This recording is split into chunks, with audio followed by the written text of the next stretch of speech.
একজন আপু কমেন্ট করেছে, আপু কোন ব্যাংকে টাকা রাখলে ভালো হয় একটু পরামর্শ দিও। আমি এই ধরনের পরামর্শ কখনো কাউকে দিইনি, ফার্স্ট টাইম কেউ কমেন্ট। বাংলাদেশে এত ব্যাংক থাকতেও টাকা জমিয়ে আমি কোন ব্যাংকে রাখি আপনাদের সাথে আজকে শেয়ার করব, আর সঞ্চয় কিভাবে করি। হ্যালো এভরিওয়ান, আসসালামু আলাইকুম। যে যেখান থেকে আমার ভিডিওটা দেখছেন, দেশ এবং দেশের বাইরে, সবাইকে অসংখ্য ধন্যবাদ। আশা করি সবাই ভালো আছেন, সুস্থ আছেন। আমিও আমার পরিবার নিয়ে ভালো আছি, আলহামদুলিল্লাহ। আপনাদের সাথে আজকে কিছু কমেন্ট শেয়ার করব। এর আগের ভিডিওতে একজন লিখেছে, পরামর্শ দেওয়ার জন্য ধন্যবাদ আপু তোমাকে। আরেকজন কমেন্টস করেছে, কোন ব্যাংকে টাকা রাখো আপু, যদি একটু পরামর্শ দিত। এখন তো ভয়ে থাকি, সব ব্যাংকের অবস্থাই খুব খারাপ, কোন ব্যাংকে টাকা রাখলে ভালো হবে। আয়েশা জান্নাত কমেন্ট করেছেন যে, আপু আজকে প্রথম আসলাম তোমার ভিডিওতে, খুব ভালো লাগলো তোমার ভিডিও, সব সময় দেখবো ইনশাআল্লাহ। টাইটেল আর থাম্বনেল দেখে বুঝতে পারছেন আজকে কি বিষয়ে কথা বলবো আর কি নিয়ে কথা বলবো, আপনাদের সাথে কি শেয়ার করব। যাই হোক, আর কোনো কথা না বাড়িয়ে সারাদিন সংসারে কি কি কাজ করলাম এগুলো আপনাদের সাথে শেয়ার করছি, আর সেই সাথে শেয়ার করছি আমি কোন ব্যাংকে টাকা জমা রাখি বা কোন ব্যাংকে টাকা জমা রাখলে ভালো হয়, কিভাবে আমি সঞ্চয় করার চেষ্টা করি। চলেন তাহলে মূল কথায় চলে যাই।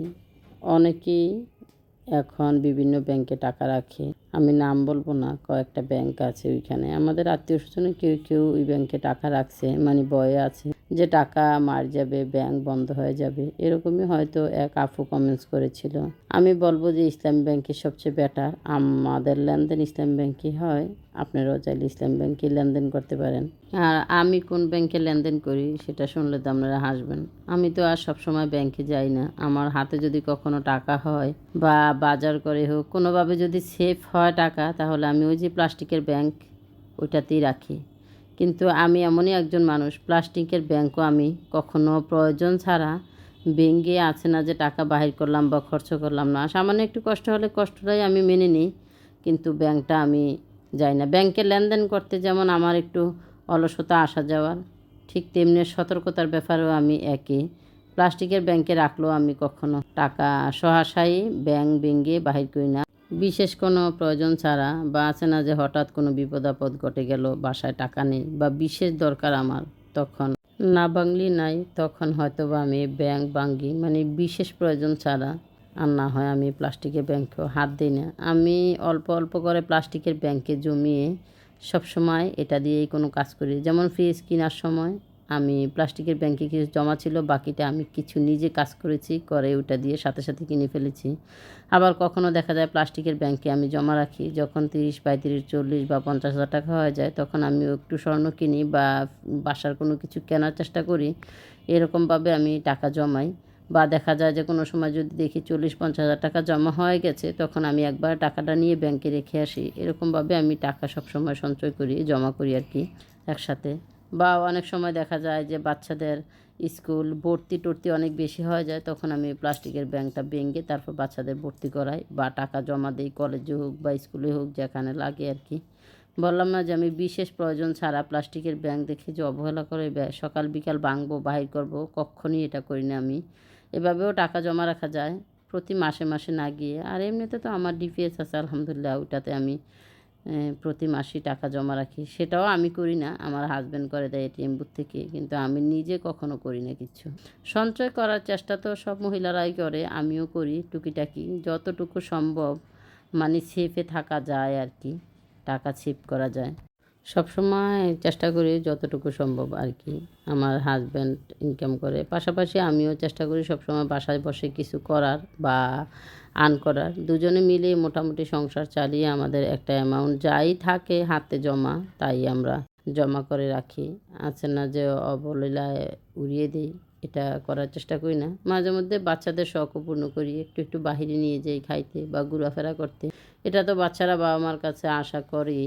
যদি আমরা একজনের উপরে সবসময় নির্ভরশীল হয়ে থাকি যে স্বামী এনে দিব, আমরা খাবো, স্বামী টাকা দিয়ে সব কিছু করবো, কখনো সম্ভব না। সৎভাবে ইনকাম করে প্রত্যেক স্বামী, শুধু আমার স্বামীর কথা বলি না, সবার স্বামী সংসার চালানো, বাচ্চাদের পড়াশোনা, বাচ্চাদের আবদার পূর্ণ করা, বাইরে ঘুরতে যাওয়া, খাওয়া দাওয়া, ফুর্তি করা সম্ভব না কখনোই।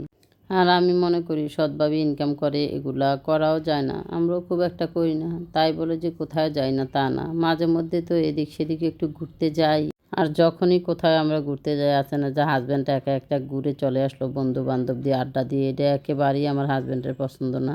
সব সময় চেষ্টা করে ফ্যামিলিকে একটু সময় দেওয়ার, বা কোথায় গেলে স্ত্রী সন্তান সবাইকে নিয়ে যেতেই উনি ভালোবাসে। আর এটাই হচ্ছে আমার হাজব্যান্ডের একটা বিশেষ গুণ। এই দুনিয়াতে কারো কেউ না, এই জগতে অনেক লোক দেখছি, সবাই আপনাকে বলবে যে এটা করো না, ওটা করো না, এটা করলে এই হয়, এটা করলে ওই হয়। কেউ আপনাকে কিছু করে দিয়ে যাবে না, বলে দিয়ে যাবে না। সব সময় চেষ্টা করবে আপনাকে কিভাবে পিছিয়ে নামানো যায়, কিভাবে খাটো করা যায়, কিভাবে ছোট করে কথা বলা যায়। সুতরাং কারো কথায় কান না দিয়ে আপনি যা করতেছেন, যা করতে চাচ্ছেন তা করেন, হালালভাবে করেন, পর্দার ভিতরে থেকে করেন, যাতে মানুষ খারাপ বলতে না পারে। আপনি যখন 2টা টাকা সঞ্চয় করবেন বা পরিশ্রম করে কিছু করবেন, সেটার জন্য হিংসা করার মানুষের কোনো অভাব পড়বে না। এটা করে ফেললো, ওইটা করে ফেললো, ওটা করে ফেললো। আপনার পরিশ্রমটা কখনো কারো চোখে ধরা পড়বে না, কিন্তু আপনি কি করলেন ওটা ঠিকই তাদের চোখে ধরা পড়বে।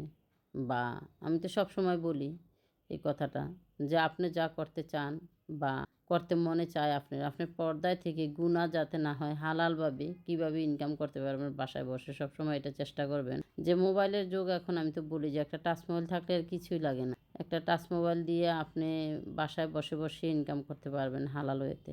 আলহামদুলিল্লাহ, যদি আপনার মনে চেষ্টা থাকে।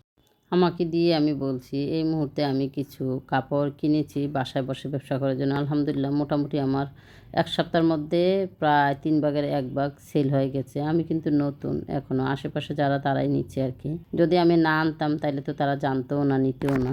ফেসবুক পেজ আমার নতুন 1 সপ্তাহ হয়েছে। আমার খুব একটা পরিচিতও নাই, ফলোয়ার হয়তো খুবই কম, আস্তে আস্তে হয়তো হবে। যে কোনো জিনিস করতে সবার আগে লাগবে ধৈর্য। ইউটিউব আমি এই পর্যন্ত কতবার বলেছি যে ইউটিউব ব্লগ করব না, ছেড়ে দিব, এটা ওটা ওটা ঝামেলা, ওয়াচ টাইম পূরণ হচ্ছে না বা মনিটাইজিং হচ্ছে না কেন, কিন্তু পরে দেখলাম যে না, ধৈর্য ধরে থাকলে একদিন না একদিন আল্লাহ ধৈর্যের ফল অবশ্যই দেয়।